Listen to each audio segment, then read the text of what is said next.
வீட்டு பயன்பாடு, கைத்தறி மற்றும் கிராம பஞ்சாயத்துகளில் உள்ள குடிசைகள், அடுக்குமாடி குடியிருப்புகள், வழிபாட்டு தலங்கள், சிறு குறு தொழில் நிறுவனங்கள், தொழிற்சாலைகள், ஐடி நிறுவனங்களுக்கான மின் கட்டணம் உயர்த்தப்பட்டுள்ளது. மின்சார கட்டண உயர்வு ஷாக் அடிக்கிறது ஸ்டாலின் அப்படின்னு எதிர்க்கட்சிகள் பாஜக, அதிமுக எல்லாம் நேற்றைக்கு உடனே கருத்து. தேர்தல் முடிந்த உடனேயே மின் கட்டணத்தை உயர்த்திவிட்டார்கள் அப்படிங்கிறது எதிர்க்கட்சிகளுடைய குற்றச்சாட்டு.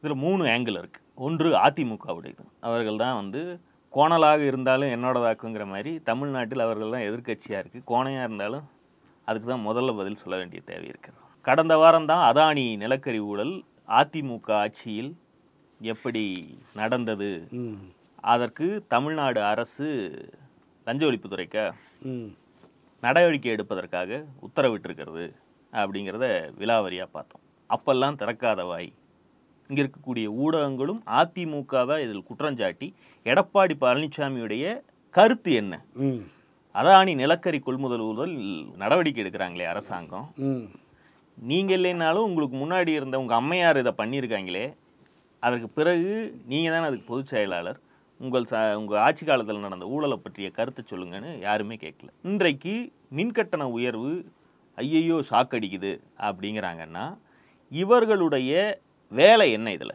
அதிமுகவுடைய ரோல் இந்த விஷயத்தில் என்ன? மின்கட்டணத்தை உயர்த்தியாக வேண்டிய தேவை திமுக அரசுக்கு எங்கிருந்து வருகிறது? உதய் மின் திட்டத்தில் கையெழுத்து இட்ட போது இவர்கள் சொன்ன நியாயங்கள் என்ன? உதய் திட்டம் 2017ஆம் ஆண்டு தான் எடுத்துக்கொள்ளப்பட்டது. எடுத்துக்கொள்ளப்பட்டதுக்கு பின்னால் 22,815 கோடி ரூபாய் கடனை அரசு ஏற்றுக்கொண்டது. அன்றைய தினம் இந்தியா முழுவதும் அந்த திட்டம் கொண்டு வந்தார்கள். தமிழகத்தில் நாம் கையெழுத்து போடவில்லை. கையெழுத்து போடாத காரணத்தினால் அவர்கள் என்ன சொன்னார்கள் என்று சொன்னால், நீங்கள் இந்த மின்சார வாரியத்தில் இருக்கிற கடனை அரசு ஏற்றுக்கொள்ளவில்லை என்று சொன்னால் மத்திய அரசு கொண்டு வந்திருக்கிற திட்டத்தின் அடிப்படையில் உங்களுக்கு எல்லாம் நிறுத்தப்படும் என்று சொன்னார்கள். அதை எங்களுக்கு கிடைக்கின்ற வாய்ப்பை பயன்படுத்தி மத்திய அரசு இடத்திலே இணக்கமான சூழ்நிலையை உருவாக்கி, எங்கே ஊர்க்கா சொல்லு, மத்திய அரசு இடத்திலே இணக்கமான சூழ்நிலையை உருவாக்கி மர்க்கா சொல்லு, பாரத பிரதமர் அவர்கள் இன்றைக்கு பல்வேறு திட்டங்களுக்கு நம்ம அனுமதி வழங்கி அந்த திட்டங்கள் எல்லாம் நடைமுறைப்படுத்துகின்ற காட்சி மக்கள் பார்த்து கொண்டு. ஜெயலலிதா இறக்கும் வரைக்கும் உதய் மின் திட்டத்துக்கு கையெழுத்திட மாட்டேன், கோரிக்கைகள் வைத்திருக்கிறேன், இதை ஏற்றுக்கொண்டால் அதை ஏற்றுக்கொள்வேன்லாம் நம்ம எங்கேயும் சொல்ல. உதய் மின் திட்டத்தை தமிழ்நாட்டில் அதற்கான முத்தரப்பு புரிந்துணர்வு ஒப்பந்தத்தில் கையெழுத்து போட மாட்டேங்கிறது அதனுடைய ஸ்டாண்ட். இவனுங்க அதுக்கு இடையில விழுந்ததுக்கு பின்னாடி என்ன சொன்னானுங்கன்னா, எங்கள் அம்மா சில நிபந்தனைகள் வைத்தார்கள், அந்த நிபந்தனைகளை ஒன்றிய அரசு ஏற்றுக்கொண்டு. என்ன நிபந்தனைன்னு சொல்லல, வெளியிருக்கு, அது வெளிப்படையா பேச மாட்டானுங்க, பேசினா மாட்டிக்குவானுங்க. என்ன பிரச்சனைனா, அதில் இருக்கக்கூடியது எல்லாம் ஒரு மாநில அரசாங்கம் அதனுடைய கடன் வாங்கும் விகிதம், உதய் மின் திட்டத்தை அமல்படுத்தினால் ஏற்படக்கூடிய இழப்புகள், அந்த இழப்புகளை சரி கட்டுவதற்கு ஒன்றிய அரசு என்ன செய்யணும் இப்படிங்கிறது தொடர்பான விஷயங்கள்லானே தவிர, அதுக்கப்புறம் இன்னொன்று என்னென்னா, ஒவ்வொரு கோட்டேலிக்கும் மின் கட்டணத்தை மாற்றி அமைக்கக்கூடிய ஒரு ஷரத்து அதில் இருந்துச்சு. இது எல்லாத்தையும் மாற்றினா நாங்கள் ஏற்றிக்கிறோன்னு இவனுங்களுக்கு சௌகரியப்பட்ட நிபந்தனைகளை வச்சு அந்த நிபந்தனைகளால் ஒன்றிய அரசுக்கோ உதய் மின் திட்டத்துடைய நோக்கத்துக்கோ எந்த பிரச்சனையும் இல்லைங்கிறனால தான் அவனுங்க அதை ஏற்றுக்கிறானுங்க. அதுவும் இந்த கடன் தொடர்பான விஷயங்கள்லாம் நீங்கள் பேங்க்கில் போய் பேசிக்கிங்க அப்படிங்கிற மாதிரி சொல்லிட்டாங்க. ஸோ இவர்கள் சொன்னது என்னவோ உதய் மின் திட்டத்தையே அப்படியே கிழிச்சு அதில் இருக்கக்கூடிய ஒன்றிய அரசின் அதிகார குவிப்புக்கு தேவையான விஷயத்தை எல்லாம் உடச்சி அதை ஏற்றுக்கிட்டோங்கிற மாதிரி சொல்கிறாங்க. அது அல்ல. ஏன்னா அது முடிந்த உடனேயே சட்டமன்றத்தில் இதை நாங்கள் கையெழுத்து போட்டுட்டோம், ஒன்றும் செய்ய முடியாது. அதில் ஒரு ரொம்ப முக்கியமான விஷயம் என்னன்னா, இதை கேன்சலே பண்ண முடியாது.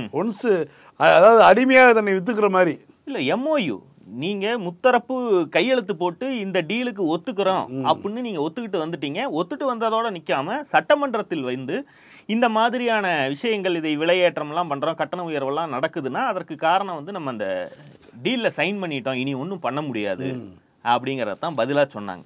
இன்றைக்கு ஆட்சி மாறினாலும் போயிட்டு அதிலிருந்து இல்லை சீமான் சொல்கிற மாதிரி அவங்க போட்ட கையெழுத்தெல்லாம் செல்லாது, நான் மஞ்சள் நோட்டீஸ் கொடுத்துருவேன்னா பேச முடியாது. தமிழ்நாட்டில் 20வது மாநிலமோ 21வது மாநிலமோ தான் தமிழ்நாட்டுக்கு அடுத்து தமிழ்நாட்டுக்கு அப்புறம் கேரளா. தமிழ்நாடு என்ன ஸ்டெப்பு இப்போ எடுக்கிறாங்க இந்த இதில் அப்படின்னு சொல்லி கேரளா வெயிட் பண்ணிட்டே இருந்தாங்க. ஜனவரி 17, 2017ஆம் ஆண்டு ஜனவரி மாதம் கையெழுத்து போட்டு வர்றாரு தங்கமணி. மார்ச் மாதம் கேரளா வந்து ஒப்புதல் கொடுக்குறாங்க. ஏன்னா நம்ம தான் கடைசி வரைக்கும் இந்த திட்டத்துக்கு வந்து ஏற்றுக்கொள்ளாத மாநிலமாக தமிழ்நாடு இருந்தது, கேரளாவும் இருந்தது. இப்போ எப்படி இருக்கோ அப்படியே தான். இன்னொன்று, அவர்கள் வைத்த நிபந்தனைகளில் பலவும் தங்களுடைய ஆட்சி காலம் முடிகிற வரைக்கும், அந்த 2016 to 21 ஆட்சி காலம் வரைக்கும் பிரச்சனை வராத மாதிரி எனக்கு இதை அமல்படுத்துவதிலிருந்து ஒரு கால நீட்டிப்பு கொடுங்கள். அதாவது வருடம் வந்து ஜூலை மாதம் 1ஆம் தேதி வந்து விலையேற்றத்தை கண்டிப்பாக விலையேற்றணுங்கிறத வந்து 21 வரைக்கும் பண்ண வேணாம்னு சொல்லி அவங்க வாங்கிட்டாங்க. அவர்களுடைய நோக்கம் என்னன்னா, பியூஷ் கோயல் தான் அப்போ அமைச்சிருக்கு. அதாவது எங்களுக்கு ஆட்சி 21 வரைக்கும் இருக்க போகுது, 21ல எலெக்ஷன் வச்சா எங்களை திருப்பி நிறுத்தி குத்தி அனுப்ப போறாங்க, அது வரைக்கும் வண்டி ஓட்டிட்டா போதும், அதுக்கப்புறம் யாரு வந்து நாசமா போனாலும் அதை பற்றி எனக்கு கவலை இல்லைங்கிறனால தான் இவர்கள் வைத்த நிபந்தனைகளே 5 நிபந்தனைகள்ல 2 நிபந்தனைகள் இதற்கு கால நீட்டிப்பு கொடுங்க, இப்ப வேணாம் அதான் அப்படின்னு மட்டும் சொல்லிட்டு அதை அமல்படுத்தி விட்டு போயிட்டாங்க. அதை தொடர்ந்து தான் இன்றைக்கு திமுக அரசு வந்த பிறகும் தேர்தல் வாக்குறுதிகளில் கொடுத்தபடி இந்தியாவிலேயே மிக குறைந்த அளவு மின்கட்டணங்கள் இருந்தாலும் பொதுவா டொமஸ்டிக்கும் அக்ரிக்கும் மேற்கொண்டு யாருக்கும் சுமையை ஏற்றாத விதத்தில் மின்கட்டணத்தை நிர்ணயிக்கணும்னு திமுக அரசு விரும்பினாலும் கூட இவர்கள் போய் மானியம் கேட்கும் போது உங்களுக்கு வரக்கூடிய நிதி பற்றாக்குறையுடைய முக்கிய காரணமே நீங்கள் மக்களுக்கு மானியம் கொடுக்குறேங்கிற பேர்ல அந்த கட்டண சுமையை அரசு ஏற்றுக்கொள்கிறதுன்னு நீங்க திரும்ப திரும்ப சொல்றீங்க. அரசு ஏற்றுக்கொள்கிறது என்றால் நீங்கள் விரும்பி ஏற்றுக்கொள்கிறீர்கள், அதற்கு நாங்க மானியம் கொடுக்க மாட்டோம். உங்களுக்கு மின்சாரத்துறையில இந்த மாதிரியான மின் பகிர்மானத்துல ஒரு பிரச்சனை வருது, நிதி பற்றாக்குறை வருதுன்னா அதற்கு கட்டணத்தை ஏற்றுங்க, வருஷம் கட்டணத்தை ஏத்திட்டு அதுக்கப்புறம் வந்து எங்ககிட்ட இல்லை அதுலேயும் மானியத்துக்கு அதுலேயும் என்னென்னா நீங்கள் எவ்வளோ கொடுக்குறீங்கிறதுக்கான கணக்கு இல்லை. நீங்கள் மானியமாக நீங்கள் கொடுக்குறீங்க, இலவச மின்சாரம் கொடுக்குறீங்க. நீங்கள் இப்போ தறிக்கெலாம் வந்து மீட்ரு போட்டிருக்காங்க. தறி வந்து 1000 யூனிட் வரைக்கும் நம்ம கொண்டு வந்தாச்சு. கலைஞர் கொடுத்தாரு 500, அதுக்கப்புறம் 750, இன்றைக்கி 1000 வந்து விசைத்தறிகளுக்கு கொடுக்குறோம் நம்ம இலவசம், 1000 யூனிட் வரைக்கும் இலவசம்னு சொல்லி. ஆனால் அதுவே வந்து விவசாயிகளுக்கான விஷயத்தில் வந்து கணக்கு கிடையாது. அப்போ நீங்கள் வந்து எவ்வளோ மானியம் கொடுக்குறீங்க எங்களுக்கு கணக்கு இல்லை. இலவச மின்சாரத்துக்கான கொடுத்துருக்கக்கூடிய இணைப்புகளுக்கெல்லாம் மீட்டர் மாட்டுங்க, மீட்டரை மாட்டிட்டதுக்கப்புறம் கணக்கு எடுத்துட்டு நீங்கள் சொல்லுங்கள், நாங்கள் உங்களுக்கு மானியம் தரோம்னு ஒரு செக் வைக்கிறாங்க. இன்னொரு பக்கம் அவங்களுடைய தரப்பை வச்சு இந்த மீட்ரு மாட்டுறதே வந்து உங்கள்கிட்ட பூரா வந்து இலவச மின்சாரத்தை ரத்து பண்ணுறதுக்காக தான் அப்படிங்கிற ஒரு விஷயத்தை வந்து பரப்பி விட்றாங்க. எடப்பாடி பழனிசாமி ஆட்சி காலத்தில் இது மீட்டரை மாட்டி பார்த்தாங்க.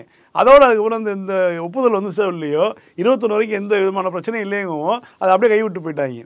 இப்போயும் திமுக அரசு அவங்க கொடுக்கக்கூடிய நிபந்தனை என்னென்னா, நீங்கள் எவ்வளோ பேத்துக்கு எவ்வளோ கொடுக்குற, நீங்கள் வந்து திமுக அரசு வந்ததுக்கு பிறகு 2021க்கு பிறகு 1.5 லட்சம் விவசாயிகளுக்கு கொடுத்துருக்காங்க இலவச இணைப்பு. ஸோ இப்போ வந்து நீ கொடுக்குற இல்லை, நீ கொடுக்குறதுக்கு எவ்வளோ கொடுக்குற, எவ்வளோ நீ செலவு பண்ணுறங்கிறத எனக்கு கொடுத்தா தான் நான் மானியத்தை பற்றி பேச முடியும்னு சொல்லி அவன் சொல்கிறான். இதுதான் நான் இப்போ நடந்து இருக்கக்கூடிய அரசியல். இப்போ வீடுகளுக்கு 1 விளக்கு திட்டம் கொடுக்குறோம், அதுக்கு வந்து மீட்ரு மாட்டியிருக்காங்க. இலவச மின்சாரத்துக்கு வந்து மாட்டினா விவசாயிகளை தூண்டி விடுறது. இலவச மின்சாரத்துக்கு எதுக்காக வந்து கொடுக்குறதே இலவசம், எதுக்கு மீட்ரு மாட்டுற? பஸ்ஸில் வந்து பெண்களுக்கு டிக்கெட் கொடுக்குறாங்க, இல்லை எதுக்கு டிக்கெட் கொடுக்குறாங்க, இலவசம் தானே அப்படிங்கிற மாதிரி இப்போ கேட்டாங்க. கணக்கு வேண்டாமா கேட்டாங்களே, அதே மாதிரி தான் இப்போ எதுக்கும் கேட்டுக்கிட்டு இருக்காங்க. ஸோ அதிமுகவுடைய ரோல் என்னதென்றால், மறுபக்கம் பாஜகவுக்கு இதை பற்றி பேசுவதற்கு எந்த விதமான தார்மீக உரிமையும் கிடையாது. அவர்கள்தான் ஏன் தமிழ்நாடு மட்டும் இது எப்படின்னா, நீ மட்டும் கம்மி விலைக்கு வித்தீங்கன்னா மற்றவன்லாம் எங்கிட்ட சண்டைக்கு வர மாட்டேங்கிறானு மற்ற கடைக்காரன்லாம் வந்து ஒழுக்கமா விற்கிறவனை பார்த்து நொட்ட சொல்லுவான் பார்த்தீங்களா, சங்கம் அமைச்சு. அது மாதிரியான வேலையை தான் பாஜக செய்து. இந்தியாவிலேயே வேற எந்த மாநிலமும் அல்லாத அளவிற்கு நீங்கள் மக்களுக்கு மானியம் கொடுக்கிறீர்கள், குறைந்த கட்டணத்துல மின்சாரத்தை கொடுக்குறீங்க. அதனால எங்ககிட்டையும் இதெல்லாம் எதிர்பார்க்கறாங்க. அங்க ஒரு தேர்தல் வரும்போது தமிழ்நாட்டுல கொடுக்குறான், ஏன் எனக்கு கொடுக்க உனக்கு என்ன புடுங்குற வேலையான்னு பிஜேபி கிட்ட கேட்கறான்ல, அந்த பிரச்சனையை அவங்களை இத்தனையும் வைத்துக்கொண்டு இந்தியாவிலேயே மிக குறைந்த மின் கட்டணம் இருக்கக்கூடிய தமிழ்நாட்டை பார்த்து உதய்மின் திட்டத்தை செயல்படுத்தி அதனுடைய நாம்ஸின்படி வருடா வருடம் மின் கட்டணத்தை உயர்த்தணும்னு சொல்ற பாஜகவே இங்க வந்து பாஜகவுடைய மாநில தலைவரை வைத்து ஐயோ ஷாக் அடிக்குது அப்படின்னு பேசுவதெல்லாம் என்ன விதமான அரசியல்னு தெரியல. இது ஒண்ணு, பாஜகவுக்கும் அதிமுகவுக்குமான ரோல் இது. இன்னொன்று, இந்த மின் கட்டணத்தை மூன்றாவதா மக்கள் மற்றும் ஆட்சியில் இல்லாத, ஆட்சிக்கு வராத சிறிய கட்சிகளுடைய கோரிக்கையா பார்த்தோம்னா இது விளக்கம் அளிக்கப்பட வேண்டியது. ஏற்கனவே சொன்ன மாதிரி இந்தியாவிலேயே டொமஸ்டிக்குக்கும் சரி எல்லா விதமான சிறு குறு தொழில்களாகட்டும் அக்ரி ஆகட்டும் எந்த மாநிலத்திலும் இல்லாத அளவுக்கு குறைந்த மின் கட்டணம்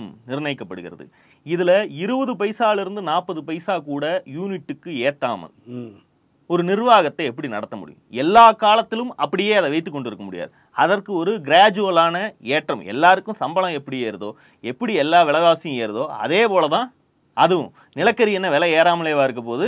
அல்லது எல்லா விதமான மின் உற்பத்தி திட்டங்களுக்கும் செலவு அதே மாதிரி 10 வருஷத்துக்கு முன்னாடி இருந்த மாதிரியாவே இருக்க போகுது. அப்போ இந்த மாதிரி 20 பைசா 30 பைசா கூட ஏத்தாம அந்த நிர்வாகத்தை செய்ய முடியாது. ஒரு நல்ல அரசு ஏழைகளின் மீது சுமை விழாமல் மின் கட்டணத்தை எந்த விதத்தில் உயர்த்த முடியும்? இல்ல அதுக்கு ஒரு ஆப்ஷன் வச்சிருக்கோம், இதுதான் வழி அப்படின்னு ஏதாவது ஒரு மாநிலத்தில் செய்திருக்கக்கூடிய ஆப்ஷனை காட்டுனா அதுக்கு மேல பேசலாம். எந்த மாநிலத்திலும் இல்ல, கட்சியாவே நாங்க வச்சிருக்கோம். இப்ப இந்த பாமக எல்லாம் சும்மா பேப்பர்லயே ஒரு பட்ஜெட் போடுவாங்களா, அது மாதிரி போட்டு இப்படி பண்ணுனா இதை குறைச்சு கொடுக்கலான்னு ஒரு ஐடியா சொன்னீங்கன்னா கொடுத்துருவோம். வேற எப்படி? அப்ப திமுக அரசு என்ன செய்திருக்கிறது? தமிழ்நாட்டில் உள்ள மின் பயன்பாடு உள்ள குடியிருப்புகளை, வீட்டு பயன்பாட்டுகளை வகைப்படுத்துறாங்க. தமிழ்நாட்டில் 2.5 கோடி குடும்பங்கள் இருக்கு, 2.5 கோடி வீடுகளுக்கு மின் இணைப்பு இருக்குன்னா அதில் முதல் 1 கோடி மிக குறைந்த அளவுல 200 யூனிட் 300 யூனிட் 47.32 விழுக்காடு சரிபாதி இணைப்புகளுக்கு மின் கட்டண உயர்வே கிடையாது. இதற்கு அடுத்து இருக்கக்கூடிய மிடில் கிளாஸ், மிடில் கிளாஸுக்கு அப்புறம் lower middle class, middle class, upper middle கிளாஸ்னு ஒவ்வொரு வகைக்கும் அவர்களுடைய பயன்பாட்டுக்கு தகுந்தபடி குறைந்த அளவுல மின் கட்டணத்தை நிர்ணயிச்சிருக்காங்க. இதில் 1 கோடி மின் இணைப்புகளுக்கு கட்டண உயர்வே இல்லைங்கிறதுடைய பொருள் என்ன? தமிழ்நாட்டில் இருக்கக்கூடிய ஏழை மக்களுக்கு மின் கட்டண சுமையை ஏற்றக்கூடாது அப்படின்னு ஒரு முடிவு எடுத்து lower middle, middle upper middle இருக்கு இல்லையா, லோயர் மிடிலும் ஏழை மக்களுக்கும் மின் கட்டண உயர்வே கிடையாது அப்படின்னு ஒரு முடிவு எடுத்து அதற்கு மேல் இருப்பவர்களுக்கு மட்டும் மின் கட்டண உயர்வை நிர்ணயிக்கிறதை விட உலகத்தில் வேறு எந்த இடதுசாரி அரசு இந்த வேலையை செய்யும்? உண்மையில இடதுசாரிகள் இந்த விதமான கட்டண நிர்ணயிப்புக்கு நன்றி தெரிவிக்கணும். இதுதான் அவருடைய அரசியல். ஆமா, இதற்கு முன்பு கட்டணங்கள்லாம் உயர்த்தப்பட்டிருக்கு, அதிமுக ஆட்சியில உயர்த்தப்பட்டிருக்கு. இது மாதிரி எக்ஸம்ஷன் கொடுத்து ஏழை எளிய மக்களுடைய மின் இணைப்புகளுடைய எண்ணிக்கை இது, இந்த யூனிட் வரைக்கும் பயன்படுத்துபவர்களை நான் இந்த அரசு ஏழைகளாக கருதி அவர்கள் மீது சுமையை சுமத்தாமல் மேல இருக்கவங்களுக்கு மட்டும் மின் கட்டணத்தை உயர்த்தி இருக்கோன்னு ஒரு ப்ரிசைடிங்ஸ் இருக்கா? இன்னும் சொல்ல போனால் இங்க இருக்கு 1000 யூனிட்டுக்கு மேல பயன்படுத்தக்கூடிய ஏசி பயன்பாடெல்லாம் இருக்கக்கூடிய வீடுகளுக்கு மற்ற மாநிலங்களுக்கு குறையாத அளவுக்கு மின் கட்டணத்தை நிர்ணயிக்கணும். உண்மையில ஏசி பயன்பாடெல்லாம் இருந்து 1000 யூனிட் பயன்படுத்துபவர்களுக்கு கூட இந்தியாவில் வேற எந்த மாநிலத்திலும் இல்லாத அளவுக்கு குறைந்த மின் கட்டணம் தான் இங்க நிர்ணயிக்கப்படுது. அப்படியெல்லாம் இருக்க வேண்டிய தேவையே இல்லை. ஏழை எளிய மக்கள் பயனடையணும்னா அதற்கான சுமையை வரி மாதிரி தானே அதுவும்.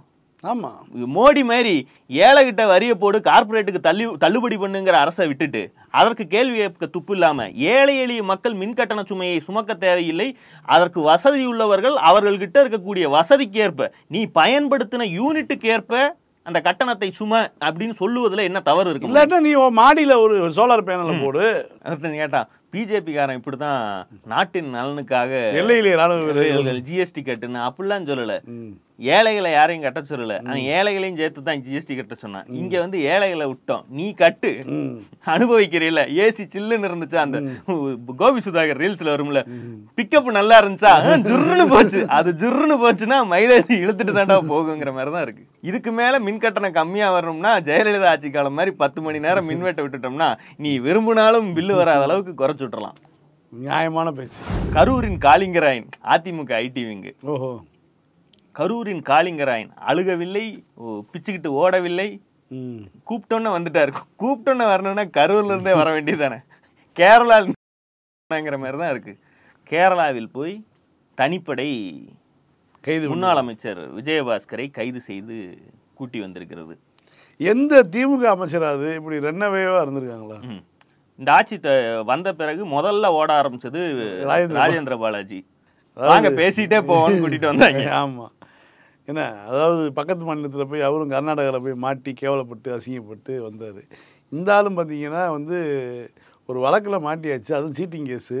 இதை வந்து அவர் சொல்றாரு, எடப்பாடி பழனிசாமி என்ன சொன்னாரு, சிவில் வழக்கு, ஒரு சாதாரண சிவில் வழக்குக்காக கேஸ்காரன் நானே அப்படிங்கிற மாதிரி அந்த ரோட்ல பேசி எப்ப இருந்து கிரிமினல் கேஸ் வாங்கிட்டு அவருக்கு தெரியாது. அவர் அதை அழுத்தி சொல்றாரு. இது ஒரு சாதாரண சிவில் கேஸுக்கு போலீஸ் வந்து தனிப்படை அமைத்து கூட்டிட்டு வராங்க. டாக்குமெண்ட் காணாமன்னு டூப்ளிகேட் டாக்குமெண்ட் இல்ல போட்டு இங்க இருக்கக்கூடிய ஊடகங்கள் இந்த ஒரு மாத எபிசோட்ல இப்படி ஒரு சம்பவம் நடந்ததே எழுதுறீங்க எழுதுறதே ஒண்ணுமே. இல்லைங்க. இது நேரம் ஒரு திமுக ஒரு சாதாரண திமுக ஒரு ஒன்றிய செயலாளர்ல போலீஸ் தேடிட்டு இருக்கு. என்னென்ன உருட்டுவாங்க, என்னென்ன கதை நில சொல்லுவாங்க. அபகரிப்புங்கிற சொல்லே இவனுங்க வாயில இருந்தாலும் வரமாட்டீங்க. இப்ப இந்த கேஸை பற்றி சொத்து எவனுமே வழக்கு. எந்த ஊடகத்திலயுமே இத பத்தி வெளிப்படையா பேசுவதற்கு ஆள் கிடையாது. ஆள் கிடையாது. அந்த தைரியத்தில் தான் எடப்பாடி பழனிசாமி இது சாதாரண civil case drink and drive மாதிரி சொல்றாங்க. ஆமா. ஃபைனை போட்டுட்டு வெளியே அனுப்ப வேண்டியது. அடி வாங்கினவன் போய் சட்டையை கழட்டி காட்டுறேன், வரி குதிரை மாதிரி ஆக்கி வச்சிருக்கான். இவரு இன்னைக்கு அறிக்கையில எழுதுறாரு, வரி குதிரையை விட அதிக வரிகள் போடுறாங்க தமிழ்நாட்டுல இருந்து. இந்த வழக்குல கம்ப்ளைண்ட் கொடுத்துருக்காரு பிரகாஷ், அந்த போய் சட்டையை கழட்டி காட்டினா அவர் முதுகுதான் வரி குதிரை மாதிரி இருக்கு. கூத்து என்னன்னா, இந்த மாதிரி என்னுடைய முன்னாள் அமைச்சரை என் செல்லா குட்டிய கைது பண்ணிட்டாங்கன்னு பேப்பர்ல வந்திருக்கு. டிவியை பார்த்தா தெரிஞ்சுக்கிட்டேன். அவர் எதையுமே டிவி பார்த்து தெரிஞ்சுக்குவார். அப்படிதான் தெரிஞ்சுக்கிட்டேன். அவர் இந்த மாதிரி சிவில் வழக்குக்கெல்லாம் கேஸ் போடுறது தப்பு. அந்த சிவில் வழக்குடைய விவரத்தை பேசணும். என்னன்னா, விஜயபாஸ்கர் அவருக்கு நெருக்கமாக இருந்த இந்த பிரகாஷ் என்கிற ஆசாமியிடம், அவரும் வேற கட்சிக்காரெல்லாம் இல்ல, அதிமுக இப்பவும் அதிமுக இன்னும் நீக்கலவீங்க, இவரோட ரொம்ப நெருக்கமானவர்னு வைங்களேன், பினாமின்னு வைங்க, அப்படின்னு சொல்லலாம். அவர்கிட்ட இருந்து எலெக்ஷனுக்கு தோத்துட்டாங்க இல்லையா, ஆட்சியில் இல்லாம இருக்கு, பணத்தை திருப்பி கேட்க போறாரு. எலெக்ஷன் செலவுக்காக வாங்கின பணத்தை திருப்பி கேட்க போகும்போது, நீ என்ன என்கிட்ட திரும்ப வாங்க வந்திருக்க, உங்ககிட்ட இருக்க பணம் எல்லாம் யாரோட பணம், என் பணம் தானே, நான் அமைச்சரா இருக்கப்ப என்ன வச்சு நீ சம்பாதிக்கலையா, என்கிட்டயே பணத்தை திருப்பி அப்படிலாம் பேசி, இவன் என்ன நம்மகிட்ட பணம் எல்லாம் கேட்கறான், அவங்கிட்ட இருந்து பணத்தை புடுங்குவோம் அப்படின்னு பிளான போட்டிருக்காங்க. ஸ்கெட்ச் போட ஆரம்பிச்சிட்டாங்கன்னு தெரிஞ்சோன்னா அவர் போய் மனைவி பேர்லயும் மக பேர்லயும் சொத்தா நிலமா ரெஜிஸ்டர் பண்ணிடுறாரு. தான செட்டில்மெண்ட் கிட்டத்தட்ட 100 கோடி ரூபாய் மதிப்புள்ள, சந்தை மதிப்பு இன்னும் அதிகமா இருக்குங்கிறாங்க, ஒரு சொத்தை பதிவு பண்ணிடுறாரு. பண்ணிட்டு வீட்டுல இல்லாம விஜயபாஸ்கருடைய ஆட்களுக்கு பயந்து லாஜா தங்கிட்டு சுத்திட்டு இருக்காரு. இந்த மாதிரி ஒரு சுச்சுவேஷன்ல இவர் அந்த நிலத்தை ஆசாமி ஊர்ல இல்லைங்கிறத வச்சு, அல்லது அந்த ஆள் தலைமறைவா இருக்காப்ல, இவங்களுக்கு பயந்துட்டு சுத்திட்டு இருக்க காலத்துல மனைவியும் மகளையும் மிரட்டி இவருக்கு வேண்டப்பட்ட சில ஆட்களுடைய பெயரில் கரூர்ல பதிவு பண்ணியிருக்கார். இதனுடைய ஒரிஜினல் டாக்குமெண்ட் எங்க அப்படின்னு கேக்குறாங்க, பதிவுத்துறை ஆபீஸ்ல கேட்பாங்க இல்லையா. அதற்கு இவங்க என்ன பண்ணிருக்காங்கன்னா, சென்னையில மெட்ராஸ்ல இந்த மாதிரி மதர் டாக்குமெண்ட் காணாம போச்சுன்னு போலியாக கம்ப்ளைண்ட கொடுத்து, அதுவும் அந்த பிரகாஷ் என்பவருடைய மனைவி மகள் பேர்ல கம்ப்ளைண்ட கொடுத்து, என்ஓசி அதுக்கு ஆமா காணாம போச்சு, இப்ப ஒரு 10ஆம் கிளாஸ் சர்டிபிகேட் காணாம போச்சு அப்படின்னா மறுபடியும் வாங்கணும், போலீஸ் ஸ்டேஷன்ல போய் நீங்க இதுவுமே எஃப்ஐஆர் வாங்கி போயிருக்காங்க. காணா போச்சுன்னு சொல்லி கோயம்பேடு இதில் காணா போச்சு, அந்த ஸ்டேஷன் அந்த சரகத்தில் தான் காணா போச்சுன்னு சொல்லி எஃப்ஐஆர் வாங்கிட்டு போய் அதை சப் ரெஜிஸ்டர் ஆஃபீஸில் காமிச்சு, இந்த மாதிரி இதனுடைய ஒரிஜினல் டாக்குமெண்ட்டை காணோம், இந்த ஒரிஜினல் டாக்குமெண்ட் தொலைஞ்சு போச்சுங்கிறதுக்கு ஆதாரம் இந்த எஃப்ஐஆர், எனவே எங்க பேர்ல ரெஜிஸ்டர் பண்ணுங்க, இவங்களோட இறந்தாங்கிறதுக்கு ஆதார் கார்டு எல்லாமே இருக்கு அப்படின்னு சொல்லி அவங்க கத்தி முனையில கூட்டிட்டு போய் வச்சு பதிஞ்சிடுறாங்க. அப்போ இதுல எத்தனை மோசடி வருது.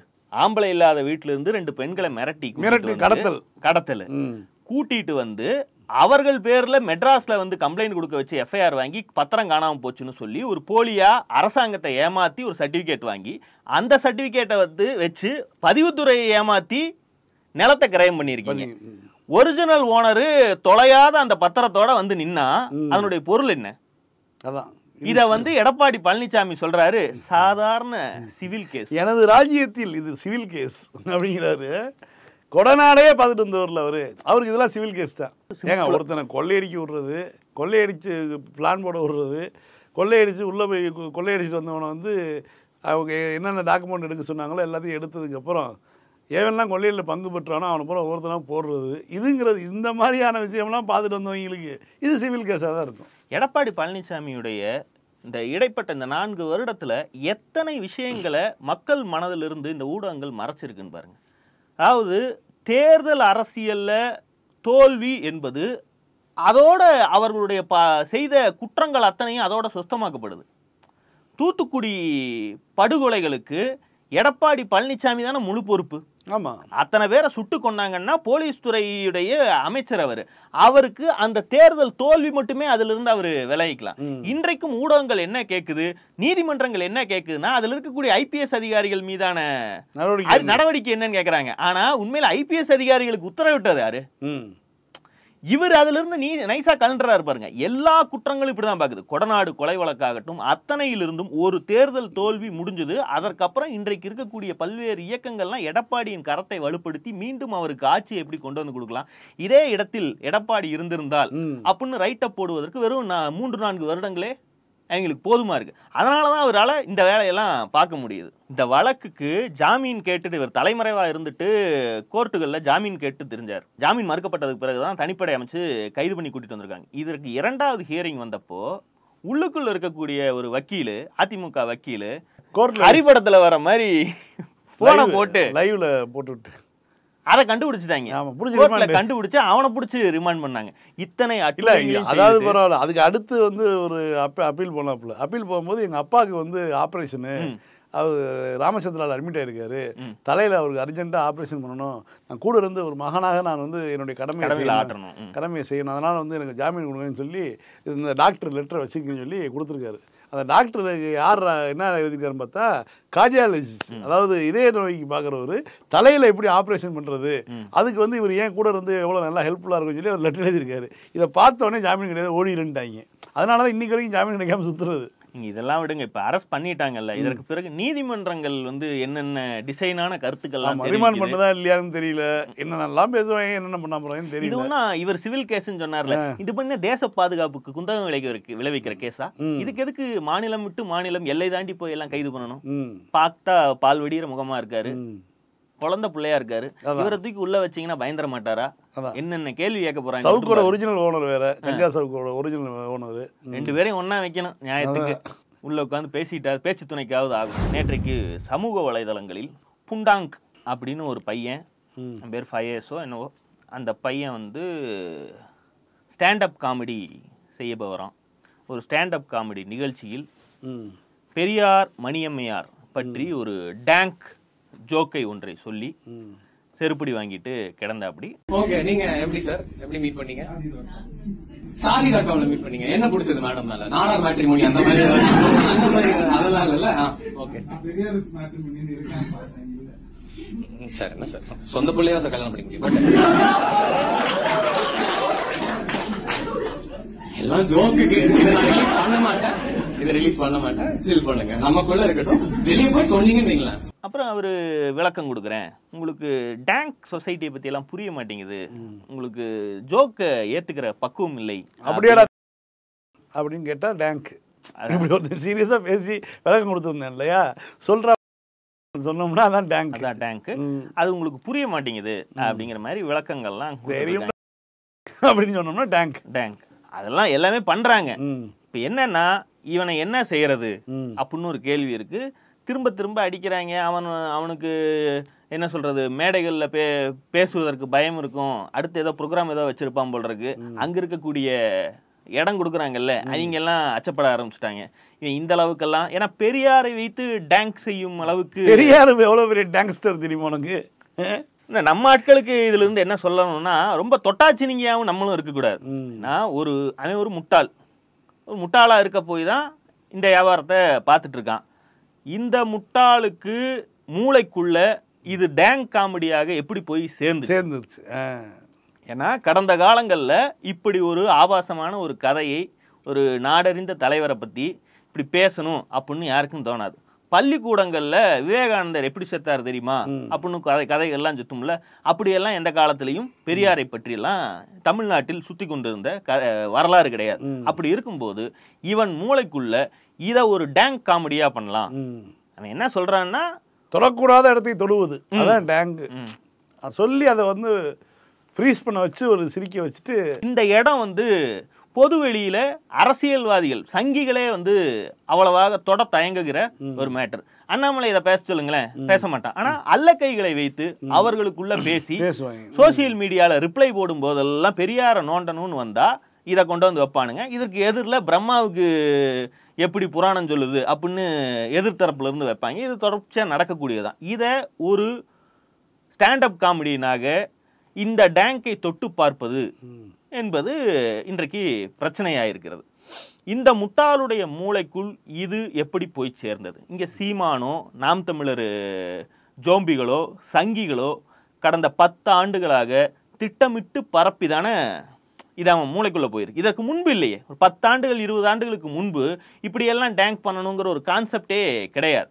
பெரியாரை எதிர்ப்பது என்பது பெரியாருடைய பகுத்தறிவு, பெரியாருடைய நாத்திகம். அவர் பேசின கருத்துல நீ கருத்தியல் ரீதியா நீ என்ன வேணாலும் விமர்சனம் வைக்கலாம், டேங்க் பண்ணலாம், என்ன வேணாலும் பண்ணலாம். நடக்காத ஒரு விஷயத்தை, ஒரு பொய்யாக கட்டமைக்கப்பட்ட விஷயத்தை, அது குறிப்பாக சங்கிகள் செய்யக்கூடிய ஒரு வேலையை எடுத்து நீங்க பேசுறேன்னா அது ஒரு மூளைக்குள்ள போய் எப்படி உட்கார்ந்துருக்குது?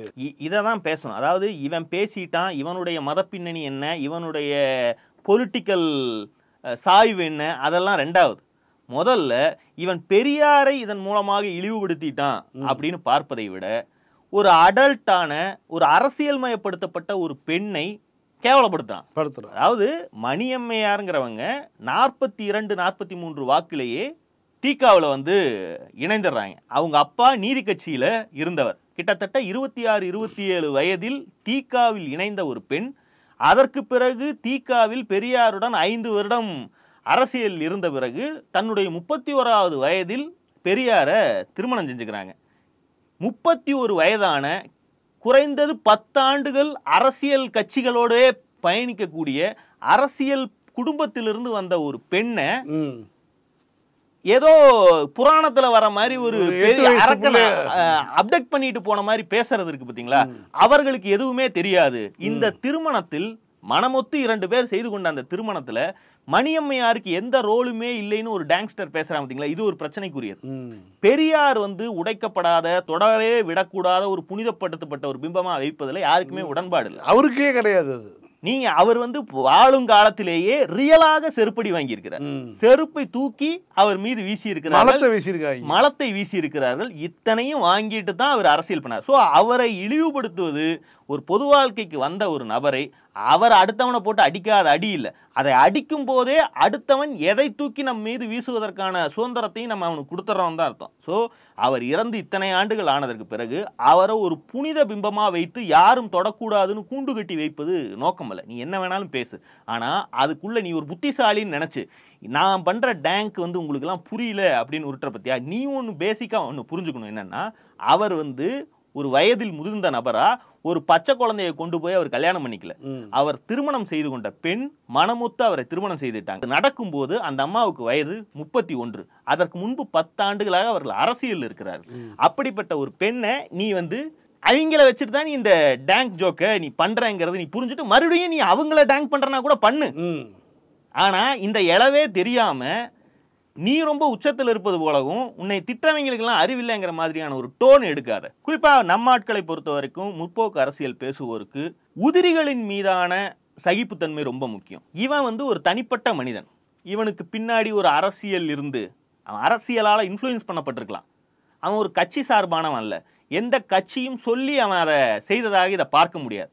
அவன் மூளைக்குள்ள அந்த முட்டாள்தனத்துக்குள்ள இந்த விஷயம் எங்கேயோ போய் உட்கார்ந்துருக்கு. அது அவனுக்கு ரசிக்கக்கூடிய சொல்றதுன்னா இவரு மட்டும் பெரிய இவரா யோக்கியமா அப்படிங்கிற மாதிரியான அவனுக்கு அந்த ஜோக் வந்து லாஜிக்கலா இது வந்து டேங்க் பண்ணணுங்கிற தோன்ற அளவுக்கு அது சுவாரஸ்யமா பட்டிருக்கு. அதுக்குள்ள அவன் வந்து இதுல என்ன லாஜிக் இருக்கு, உண்மையிலேயே அவர் அப்படி பண்ணினாரா, பொலிட்டிக்கலி கரெக்டா அதை பத்தி எல்லாம் அவன் யோசிக்கல. அவனுடைய குருவி மூளைக்கு இது ஒரு ஜோக்கு, இதை சொன்னால் ஒரு செக்ஷன் ஆஃப் பீப்புள் வந்து ஷாக் ஆவாங்க, அந்த ஜெர்க் வேல்யூ நமக்கு பயன்படும் நினைச்சு பேசிட்டான். இவ்வளவுதான் இதை பார்க்கணும். அப்போ இவன மாதிரி ஆட்கள் பேசுவதை, ஜெர்க்குக்காக பேசுவதை, அட்டென்ஷனுக்காக பேசுவதை எல்லாம் வந்து நீங்க விளக்கம் அளிப்பதற்கான வாய்ப்பா தான் எடுத்துக்கணும். இப்ப இத்தனை கதையும் எதற்கு, பெரியார் இறந்து இத்தனை வருஷம் கழிச்சு நம்ம எதுக்கு பேசணும்னா இது ஒரு வாய்ப்பு. இவன் இதை பேசணும்னாலதான் இதற்கு விளக்கம் அளிப்பதற்கான ஒரு வாய்ப்பு கிடைக்குது. இது கருத்துன்னு வச்சுக்கிட்டா, இதை கருத்துன்னு சொல்றது கருமம் தான் சொல்லணும். ஆனா இதை கருத்துன்னு வச்சுக்கிட்டாலும் கூட இதை சீமானோ அண்ணாமலையோ மேடையில் பேசுகிறார்கள் என்று வைத்துக் கொண்டால் அது பெரியாரி ஆதரவாளர்களை, திராவிட இயக்க ஆதரவாளர்களை சீண்டி பார்க்கக்கூடிய ஒரு வேலை. அதை நீங்க அரசியல் ரீதியா திருப்பி அடிப்பது எப்படி அப்படின்னு யோசிக்கலாம். அவங்கள திருப்பி தாக்குறதுக்கு என்ன வழின்னு பார்க்கலாம். ஆனா ஒரு தனி மனிதன் இதை செய்யும் போது அதை முட்டாள்தனம்னு நம்ம நம்புறோம்னா அந்த முட்டாள்தனத்தை விளக்கம் அளிக்கிறதுக்கு தான் பார்க்கணுமே ஒழிய அவனை மொத்தமா போட்டு பாய்ந்து புராண்டுவதால் எந்த பெரிய பயனும் இருக்காது. அது வந்து நம்மளை தொட்டாச்சு. நீங்க இப்ப சங்கித்தனமா சங்கிகள் தான் வந்து ஐக்கானை உருவாக்கிட்டு அதை யாராவது தொட்டா கதறுவாங்க. இவன் சொல்றான்னா அதற்கு விளக்கம் அளிக்க பார்க்கணும். ஏன்னா அவன் தனி மனிதன் தானே, அவன் பின்னாடி இயக்கமோ ஒரு பெரிய அமைப்போ கிடையாது, ஒரு இண்டிவிஜுவல்.